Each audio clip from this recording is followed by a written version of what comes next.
नमस्कार साथियों, आज आपका स्वागत है आपके अपने YouTube चैनल जियो ज्ञान पर।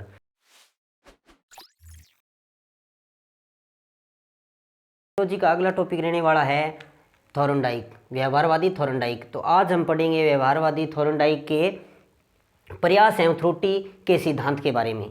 प्रयास एवं त्रुटि के सिद्धांत के बारे में पढ़ेंगे। इसे क्या कहा जाता है? थॉर्नडाइक थ्योरी ऑफ लर्निंग कहा जाता है। क्या कहा जाता है? थॉर्नडाइक थ्योरी ऑफ लर्निंग कहा जाता है। ठीक है, तो अब अपने समझते हैं थॉर्नडाइक कहाँ के थे। थॉर्नडाइक थे अमेरिका के। थॉर्नडाइक थे अमेरिका के। इन्हें क्या कहा जाता है? अमेरिकी मनोवैज्ञानिक कहा जाता है।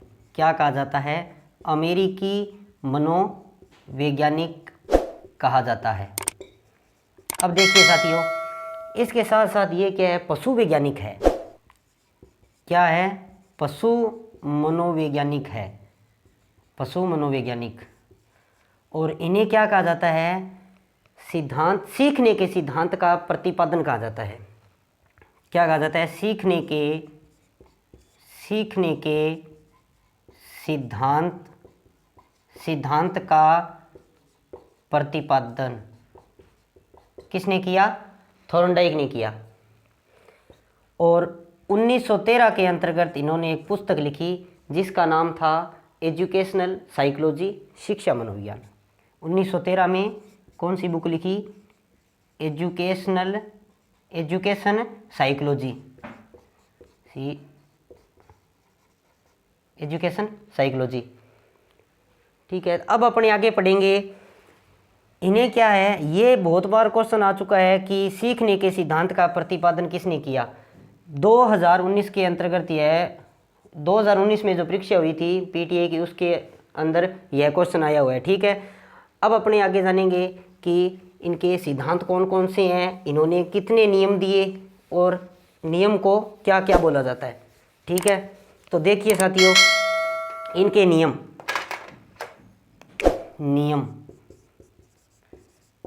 इनके नियमों को दो रूप में बांटा गया है। एक तो है मुख्य नियम, दूसरा कौन सा है? गौण नियम। फर्स्ट अपने पढ़ेंगे इनके मुख्य नियम के बारे में, मुख्य नियम, और सेकंड अपने पढ़ेंगे इनके गौण नियम के बारे में। किन के बारे में पढ़ेंगे? गौण नियम के बारे में। ठीक है, तो देखिए साथियों, मुख्य नियम इन्होंने दिए 3 और गौण नियम इनके कौन से हैं? 5। ठीक है, अब अपने देखेंगे उनके मुख्य नियम कितने हैं और गौण नियम कौन कौन से हैं। अब अपने आगे बात करेंगे इनके मुख्य नियम। देखिए, इनके मुख्य नियम है 3। मुख्य नियम कितने हैं? 3 हैं। अब देखिए कौन कौन से हैं। अभ्यास का नियम, अभ्यास का नियम, और सेकंड इनका कौन सा है? तत्परता का नियम। कौन सा है? तत्परता का नियम। और थर्ड अपनी बात करें तो इनका नियम है प्रभाव का नियम, प्रभाव का नियम। अब अपने इनको क्या एग्जाम्पल से समझेंगे। अभ्यास का नियम, अभ्यास के नियम के अंतर्गत जैसे अपने समझें कि करत करत अभ्यास जड़मति होत सुजान। जैसे अपने छोटे बच्चे को क्या है, गिनती और पहाड़ी सिखाते हैं। क्या है कि गिनती और पहाड़े दोहराकर याद करवाते हैं। इससे अपने समझते हैं कि ये क्या है? अभ्यास का नियम है। ठीक है, अब अपनी बात करेंगे तत्परता का नियम। तत्परता के नियम के अंतर्गत क्या आता है? जैसे कि अपने एग्जाम्पल से समझेंगे कि घोड़े को पानी तक ले जाया जा सकता है, लेकिन उसे पानी पीने के लिए बाध्य नहीं किया जा सकता। इसके माध्यम से अपने समझ सकते हैं तत्परता का नियम। ठीक है, अब अपन करेंगे, मैं आपको बता रहा था कि प्रभाव का नियम, प्रभाव के नियम के अंतर्गत अपने समझेंगे इसका उदाहरण, सफलता से ही सफलता मिलती है, सफलता से ही सफलता मिलती है। तो इसको हम 2 उदाहरण से समझ सकते हैं, एक तो नेगेटिव और एक पॉजिटिव, सकारात्मक और नकारात्मक।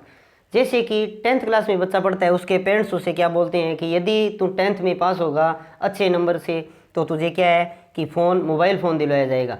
और यदि वह फेल हो जाता है तो उसे क्या है, वह क्या है, नकारात्मक के अंतर्गत आता है, जैसे कि उसे फेल होने पर कुछ नहीं दिलाया जाएगा। ठीक है, तो अब अपने आगे बात करेंगे इनके गौण नियमों के बारे में। इनके गौण नियम थे 5।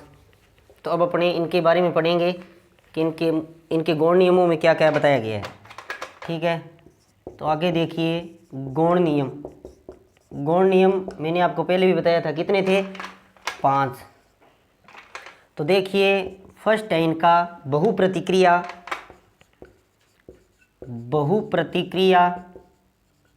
का नियम। कौन सा है फर्स्ट? बहुप्रतिक्रिया का नियम।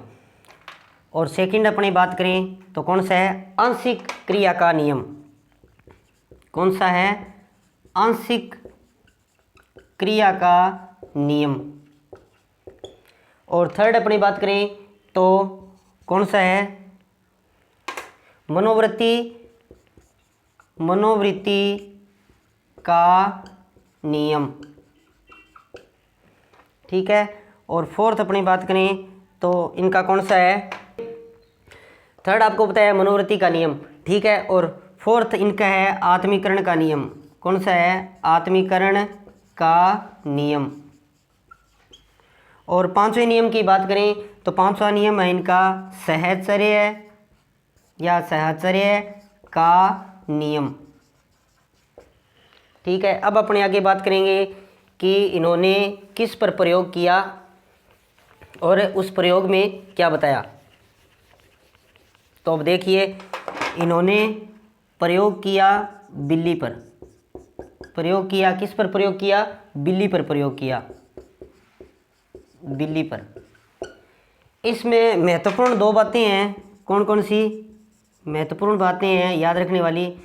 कि इन्होंने प्रयोग किया भूखी बिल्ली और मृत मछली पर।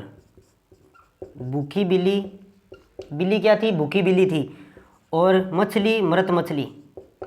बहुत बार कंपटीशन एग्जाम में पूछा जाता है कि उन्होंने प्रयोग किया, मछली कौन सी थी? मृत मछली थी या सीधी? ठीक है, तो अपने याद रखना है कि भूखी बिल्ली और मृत मछली पर प्रयोग किया। ठीक है, तो इसके अंतर्गत इन्होंने क्या बताया कि एक पिंजरे के अंदर बिल्ली को बंद कर दिया जाता है, उसके सामने क्या रख दिया जाता है? मृत मछली को रख दिया जाता है। ठीक है, इसके अंदर क्या है? बिल्ली। तो बिल्ली को अपने क्या बोलेंगे? अनुक्रिया करता। ठीक है, रिस्पॉन्स। आर को बोलेंगे रिस्पॉन्स। और मृत मछली को अपने क्या बोलेंगे? स्टिमुलस को बोलते हैं उद्दीपक। ठीक है, तो अब इनके माध्यम से इन्होंने समझाया कि बिल्ली को पिंजरे के अंदर बंद कर दिया और वह पिंजरे के अंदर क्रिया करती रही। ठीक है, जैसे ही वो मृत मछली को प्राप्त करने के लिए क्रिया करती रही, जैसे ही उसका पंजा लीवर पर लगा तो उसने क्या किया कि वो पिंजरा खुल गया और भोजन प्राप्त कर लिया। तो इससे क्या पता चलता है कि मृत मछली है जो क्या है? बिल्ली को प्राप्त हो गई। ठीक है, तो उसने क्या, ये इसे अपने समझते हैं कि यह अनुबंधन का नियम है। ठीक है, अब अपने आगे बात करेंगे इस नियम के अन्य नाम कौन कौन से हैं। इस नियम के अन्य नाम कौन कौन से हैं? तो देखिए नियम के अन्य नाम। और एक महत्वपूर्ण बात यह भी है कि इन्हें क्या है? प्रथम शैक्षिक मनोवैज्ञानिक कहा जाता है। कई कंपटीशन एग्जाम के अंदर सीधा क्वेश्चन पूछा जाता है कि प्रथम शैक्षिक मनोवैज्ञानिक कौन से हैं, तो आंसर लिखना है थॉर्नडाइक। ठीक है, तो देखिए अन्य नाम है प्रयत्न। अन्य नाम में बात करें तो इनका कौन सा है? प्रयत्न एवं त्रुटि का सिद्धांत। प्रयत्न एवं त्रुटि का सिद्धांत।